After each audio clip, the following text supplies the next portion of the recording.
प्रिय भक्त जनों, एक बार फिर से स्वागत है आपका आज के इस वीडियो में।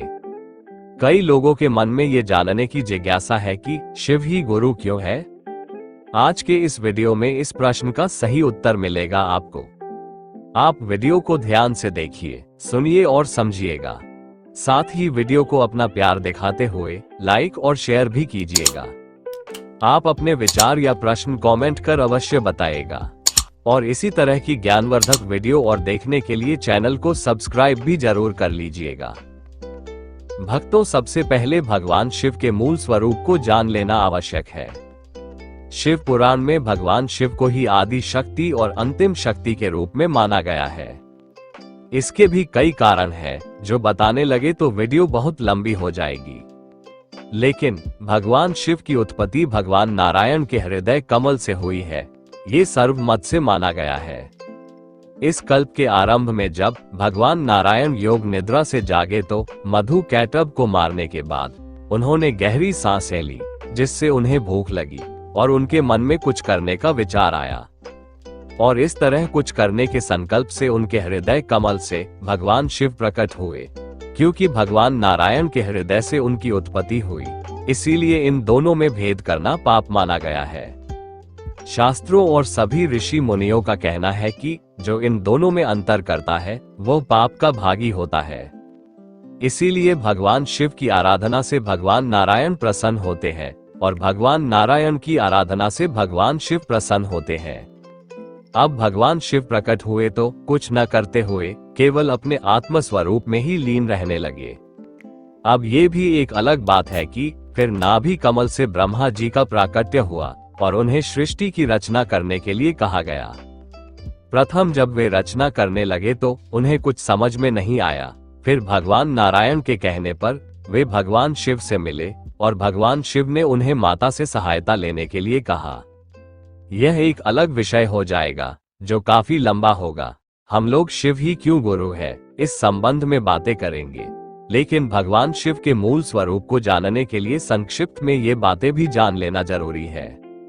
तो भगवान नारायण जो सभी नर और नारियों के अयन है, अयन का मतलब सबका मूल आधार, जो सभी नर और मादा बड़े या छोटे जीवों में अपने एक अंश आत्मा रूप से विराजमान रहते हैं, और वह अंश भगवान शिव ही है। इस तरह भगवान शिव सभी जीवों के पिता है और एक पिता का धर्म है स्वयं भगवान की भक्ति करते हुए अपने पुत्रों को अच्छी शिक्षा देना, भगवान के तत्व को बताना, भगवान के स्वरूप के बारे में बताना और भगवान की भक्ति के लिए प्रेरित करना और भगवान से मिलाना। भगवान शिव से बड़ा भगवान का कोई और भक्त नहीं है इस सृष्टि में। हनुमान जी जैसा कोई भक्त नहीं हुआ। जो हनुमान जी भगवान शिव के अंश है। अब सोचिए, जब अंश से बड़ा कोई नहीं तो स्वयं अंशी कितना बड़ा होगा। भगवान शिव का कोई नैतिक अवतार नहीं हुआ, लेकिन जितने भी भगवान के भक्त हैं या ऋषि मुनि या त्यागी और तपस्वी हैं, उनमें भगवान शिव नित्य अवतरित है। भगवान शिव से बड़ा न तो कोई योगी है, न तो कोई तपस्वी है, न तो कोई ज्ञानी है, न तो कोई तत्वज्ञानी और न तो कोई भक्त है। और बताए गए इन सब तथ्यों में जो सबसे अग्रगणी और प्रथम हो वही गुरु हो सकता है। इन सबके अतिरिक्त भगवान शिव के जीवन के और भी कई ऐसे पहलू हैं जो भगवान शिव के आदि गुरु रूप को दर्शाते हैं। भगवान शिव को आदि गुरु यानी प्रथम गुरु के रूप में भी पूजनीय माना गया है।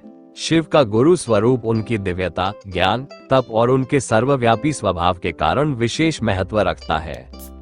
भगवान शिव को आदियोगी और आदि गुरु दोनों के रूप में पूजा जाता है। आदियोगी का अर्थ है प्रथम योगी, और शिव को इसलिए ये नाम दिया गया क्योंकि उन्होंने सबसे पहले ध्यान, योग और साधना की शुरुआत की थी। शिव अपने यौगिक रूप में ध्यान की सर्वोच्च अवस्था में रहते हैं, जहां वह संसार के सभी भ्रमों से परे आत्मज्ञान की स्थिति में रहते हैं। यही स्थिति उन्हें आदि गुरु बनाती है, क्योंकि उन्होंने ध्यान, योग और आत्मज्ञान के मार्ग को प्रकट किया और साधकों को इसका मार्गदर्शन दिया। योग के 8 अंगों यानी कि अष्टांग योग को उन्होंने ही सबसे पहले प्रस्तुत किया था। ये योग न केवल शरीर की शुद्धि का मार्ग है, बल्कि आत्मा की शुद्धि और परम ज्ञान की प्राप्ति का भी मार्ग है। शिव के ध्यान की मुद्रा, उनकी समाधि की अवस्था और उनकी यौगिक शक्ति सभी इस बात की ओर इशारा करती है कि वे आत्मा और परमात्मा के बीच का सेतु है। योग के इस ज्ञान को उन्होंने सप्तऋषियों को प्रदान किया, जिन्होंने इसे मानवता के हित के लिए आगे बढ़ाया। इस प्रकार शिव को प्रथम गुरु मानना इस कारण भी महत्वपूर्ण है कि उन्होंने संसार को ध्यान और योग का मार्ग दिखाया। भगवान शिव का जीवन संयम और ध्यान का प्रतीक है। वे विरक्त और उदासीन रहते हैं, जो योग की परम अवस्था है। भगवान शिव का ध्यानमग्न रूप ये संदेश देता है कि सच्चा गुरु वह है जो अपने मन को नियंत्रण में रखते हुए धैर्य, संतुलन और शांति को स्थापित करता है। उनकी कठोर तपस्या और शांतिपूर्ण मुद्रा इस बात का प्रतीक है कि एक सच्चे गुरु को धैर्य और विवेक से परिपूर्ण होना चाहिए। भगवान शिव का त्रिनेत्रधारी होना उनके गुरु रूप का एक और महत्वपूर्ण पहलू है। उनका तीसरा नेत्र ज्ञान और जागरूकता का प्रतीक है। जब शिव अपना तीसरा नेत्र खोलते हैं तो वह संसार के अज्ञान, मोह और भ्रम को नष्ट कर देते हैं। यह नेत्र सच्चे ज्ञान का स्रोत है जो साधक को आत्मज्ञान की ओर ले जाता है। गुरु का कर्तव्य भी यही होता है कि वह शिष्य के अज्ञान और भ्रम को दूर कर उसे सत्य का मार्ग दिखाए। शिव का त्रिनेत्र इस बात का प्रतीक है कि वह सर्वज्ञाता है और शिष्य को सही मार्गदर्शन देने की क्षमता रखते हैं। भगवान शिव को महाकाल के रूप में भी पूजा जाता है, जिसका अर्थ है समय के स्वामी। समय और मृत्यु के स्वामी होने के नाते शिव ये सिखाते हैं कि संसार में कुछ भी स्थायी नहीं है और केवल आत्मा ही शाश्वत है।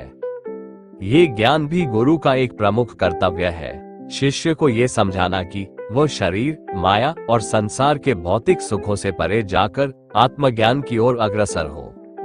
भगवान शिव का महाकाल स्वरूप ये बताता है कि वह केवल जीवन का ही नहीं बल्कि मृत्यु के भी स्वामी है और इस प्रकार उन्होंने जीवन और मृत्यु के चक्र से मुक्ति पाने का मार्ग दिखाया है। भगवान शिव का गुरु रूप केवल आध्यात्मिक मार्गदर्शन तक सीमित नहीं है, ये जीवन के हर क्षेत्र में एक आदर्श शिक्षक और मार्गदर्शक है। शिव की कथाएं ये सिखाती हैं कि एक सच्चा गुरु अपने शिष्य को केवल ज्ञान नहीं देता बल्कि उसे जीवन की हर परिस्थिति में सही ढंग से जीने की प्रेरणा भी देता है। भगवान शिव ने अपने व्यवहार से यह सिखाया कि एक गुरु जीवन के हर छोटे बड़े पहलुओं में मार्गदर्शन करता है। उनके साथ माता पार्वती का विवाह होना और गृहस्थ जीवन जीना ये दिखाता है कि आध्यात्मिक जीवन के साथ साथ पारिवारिक और सामाजिक जीवन को भी सही ढंग से जीना आवश्यक है। गुरु अपने शिष्य को एक संतुलित जीवन जीने का मार्ग सिखाता है। भगवान शिव को विनाशक के रूप में जाना जाता है, लेकिन यह विनाश केवल नकारात्मक नहीं है। भगवान शिव उन सभी चीजों को नष्ट करते हैं जो हमें सत्य की राह से भटकाती है, जैसे अहंकार, अज्ञान और माया। एक सच्चा गुरु भी यही करता है, वो शिष्य के भीतर की कमजोरियों को नष्ट कर उसे सही मार्ग पर लाता है। भगवान शिव का गुरु रूप करुणा और कृपा का प्रतीक है। उनके द्वारा दी गई कृपा से साधक को आत्मज्ञान की प्राप्ति होती है। जब कोई शिष्य गुरु की शरण में आता है तो गुरु अपनी कृपा से उसे सही मार्ग पर चलने की शक्ति और संबल प्रदान करते हैं। शिव का ये गुण उन्हें एक आदर्श गुरु के रूप में स्थापित करता है।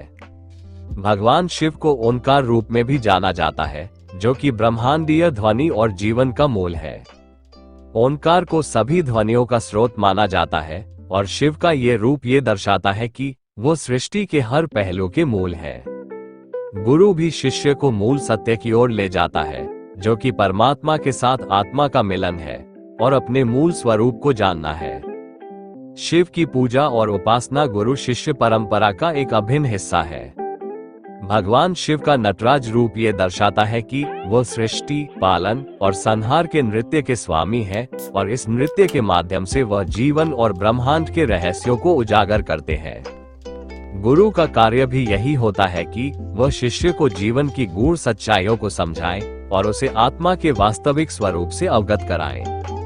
भगवान शिव को गुरु के रूप में मानने का अर्थ है उस सर्वोच्च शक्ति को मानना जो केवल संसार की रचना, पालन और संहार ही नहीं करती, बल्कि हमारे जीवन को सत्य, ध्यान, योग और आत्मज्ञान की ओर ले जाती है। शिव का गुरु रूप हमें ये सिखाता है कि जीवन के हर पहलू में संयम, धैर्य, ज्ञान और करुणा का महत्व है। एक सच्चा गुरु भी वही होता है जो शिष्य को अज्ञान के अंधकार से निकालकर सत्य के प्रकाश की ओर ले जाता है। शिव इस मार्गदर्शन के प्रतीक है और इसलिए उन्हें ही गुरु माना जाता है। धन्यवाद। शुभम अस्तु। शिव ही